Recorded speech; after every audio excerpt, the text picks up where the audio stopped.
Passover story isn't just something we tell around our Seder table each year. It has actually inspired several movies, from the Charlton Heston classic The Ten Commandments, to the family-friendly cartoon The Prince of Egypt, and most recently, the battle epic Exodus, Gods and Kings.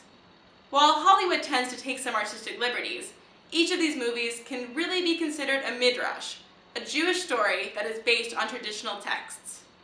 For example, the Torah tells us that the child grew up, and she brought him to Pharaoh's daughter, and he became like her son. Then, it skips over Moses' childhood entirely and tells us nothing about his life in the palace. The Prince of Egypt, my personal favorite, takes the text, and he became like her son, interpreting and extrapolating it to appear that just as Moses was like a son to Pharaoh, he was also like a brother to young Ramesses.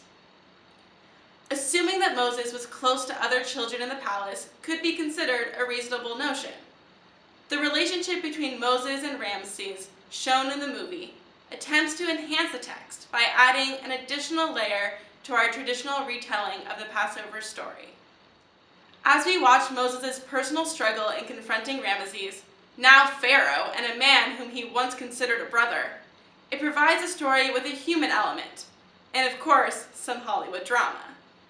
Watching these movies during Passover can be a fun way to familiarize yourself with the Magid, which is the story section of the Passover Seder. You can even try taking the version of the story that appears in your Haggadah, or the actual Torah text, and compare it to the movie to see what kind of midrash has been created. Did the film make assumptions beyond the text? Was the interpretation believable? In drama, beautiful music, and educational value, Passover movies can help enhance your family's own Pesach experience. Chag Sameach!